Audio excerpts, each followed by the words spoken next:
فمسؤولياتنا مجندة، فلا يمكننا تفادي أو تجنب ولا حتى مسموح هذا الخطر. إني أشدد وأؤكد على هذا الأمر الذي هو صالح في كلتا الحالتين، المشاركة أو المقاطعة. في كل الأحوال وفي ظل الوضعية الراهنة، أتمنى أن يكون القرار النهائي الذي سيتخذه حزبنا سيستجيب للأخلاقية تمكننا من الحراك والعمل، كما تمكننا من التنشيط ديناميكية سياسية واجتماعية مثمرة.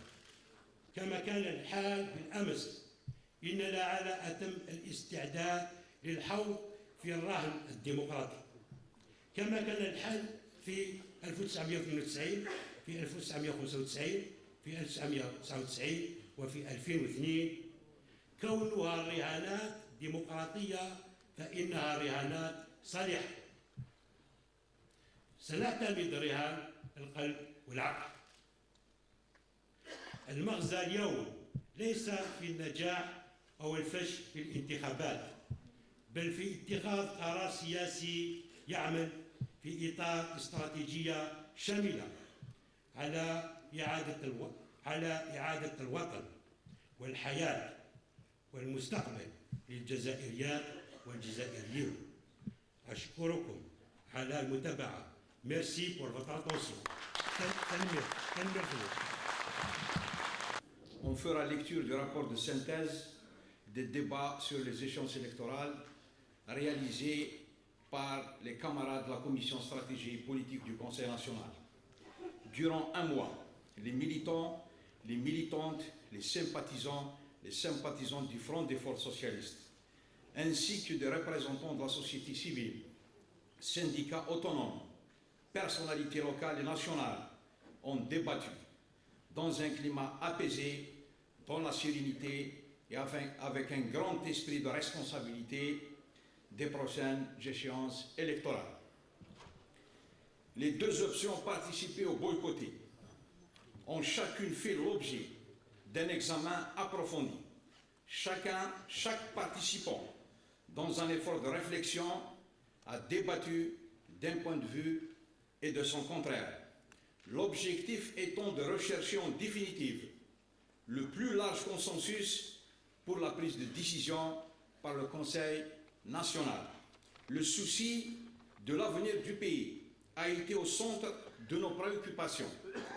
Les menaces qui pèsent sur l'intégrité et la cohésion nationale interpellent les auteurs, les acteurs agissant sur la nécessité d'ouvrir de nouveaux horizons aux Algériennes et aux Algériens.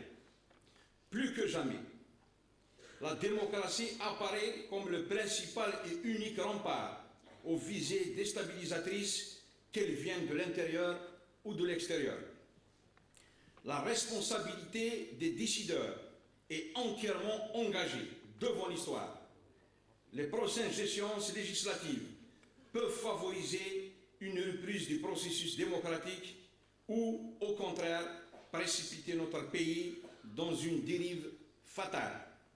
Les militants du Front des forces socialistes, animés par leur détermination à faire aboutir par des moyens pacifiques près d'un demi-siècle de combat pour la liberté, la justice et les droits de l'homme, ne sacrifieront pas une crédibilité acquise par une constance que même nos adversaires les plus résolus nous reconnaissent. C'est fort de cette intime conviction que participer ou non aux prochaines échéances électorales est une décision extrêmement complexe, dont les implications pour le parti ainsi que pour le pays sont décisives. Le fait d'associer nos partenaires à la réflexion autour de cette question est capital, car la décision politique du Front des forces socialistes engage aussi le potentiel démocratique du pays. Le FFS n'a jamais renoncé à son combat pour la paix, la démocratie et les droits de l'homme. Pour y parvenir, le parti a fait de l'élection d'une assemblée constituante l'axe central de son programme. Pour la construction démocratique d'un État de droit et la garantie des libertés individuelles et collectives, persuadé que le système ne peut pas et ne veut pas se réformer de l'intérieur. Le Front des forces socialistes a toujours plaidé, à l'intérieur comme à l'extérieur des institutions, pour la construction d'une alternative démocratique, prêt à cautionner le régime et ses fausses réformes et contribuer à la pérennité du système. 2. C'est rompre avec la grande majorité des Algériens qui aspirent à un changement de système. 3. C'est accepter d'entrer en compétition dans un scrutin joué d'avance, car en dépit des promesses, il ne sera pas transparent. 4. Ne permet pas, étant minoritaire dans un Parlement, de faire valoir nos principes et nos valeurs, surtout que le pouvoir de changer les choses n'appartient pas au législatif. Pour d'autres, nous avons toutes les raisons de participer, car ne pas y participer, marginaliserait le parti sur la scène politique. Il lui enlèverait une tribune pour faire entendre la voix de l'opposition démocratique. 2. Entraverait l'action du parti, l'accès plutôt du parti aux médias, lui ôtant toute visibilité interne et externe. 3. Exposerait le parti à des critiques de la part du pouvoir sans pouvoir y répondre. 4. Laisserait le champ libre à la coalition entre les partis du système et les partis islamistes et ferait reporter des voix de notre électorat, notamment en Kabylie, sur d'autres partis. Mais qu'on participe ou qu'on ne participe pas, il faudra évaluer nos capacités d'organisation pour faire face à l'une ou l'autre option, car dans tous les cas de figure, nous devons rester unis, rassemblés autour de notre parti, quelles que soient les circonstances et les décisions. Aimable assistance, merci pour votre attention et votre amour. Avant de commencer de parler, je suis au nom de familles disparues qui sont décédées récemment. Allah yarhamhum, ربنا يشوفوا ولادهم. لازم ننساوهم.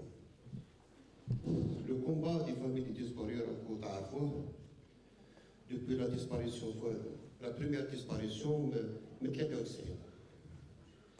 من 93 والعائلات راهم برا. On s'est constitué en association en 1998. من بدينا نخلقوا جمعية يتناضل باش نعرفوا الحقيقة عن ذوينا. Le combat des familles disparues, راكم كاع تعرفوه، c'est pour la vérité et la justice. حنا على بالنا دوك باللي مازال مخطوفين راهم حيين دون دي كون سكري، واللي تقول لك ما عندناش دي كون سكري، وحنا نقولوا عندكم دي كون سكري، وحنا على بالنا باللي مازال مخطوفين راهم حيين عندهم، وحنا نطالبوا بالسلطات باش يطلقوا سراحهم. وباش نكمل يعني خلقونا المصالحة الوطنية، احنا نقولوا مسخرة وطنية.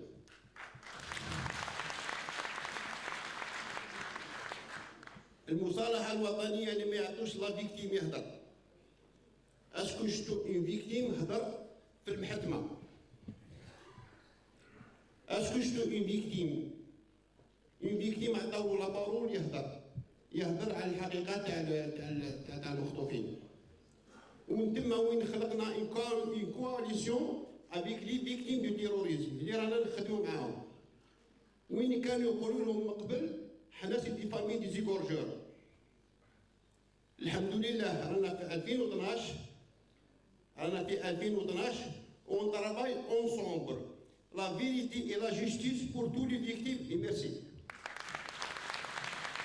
YouTube sur la télévision algérienne, c'est Madame Hayat Mziani. Hayat Mziani est une femme, docteur et cadre gestionnaire de la santé. À ces trois titres, elle a refusé de subir l'arbitraire et l'humiliation de Jabal Oud Abbas, sinistre et plutôt ministre de la Santé. Donc nous allons, avant de donner la parole à Madame Mziani, qui nous a sa présence, nous allons projeter une vidéo donc, qui est passée sur la télévision algérienne. Merci Khodir, le son là est chassé.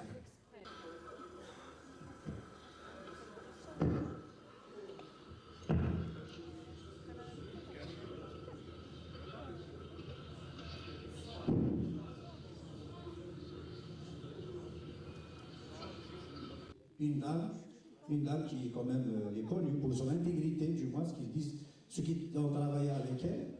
Il veut l'humilier. En lui disant en plus, vous avez vu ce qu'il lui a dit parce que vous n'avez pas entendu, il lui a dit, voilà le médecin, Makachou, il lui a dit pourquoi vous n'avez pas informé le ministère. Elle lui a dit quand même, je ne vais pas vous informer pour pareil. Aussi Oued Abbas, qui fait du cinéma, son cinéma, il ne faut pas oublier que Oued Abbas, le ministre, il a, en 1998, sur l'Assemblée nationale, il a demandé la nationalité algérienne à Hossein Aïd Hamad. Donc, je donne la parole à Madame Ziani Marhababik. Vous allez la voir entière. À vous tous. Mesdames et messieurs, je tiens à vous dire bonjour. Je remercie vivement le parti du FFS de m'avoir accordé cette opportunité et cette tribune afin d'apporter mon témoignage en tant que citoyenne algérienne sur les conditions d'exercice des femmes gestionnaires dans les institutions administratives.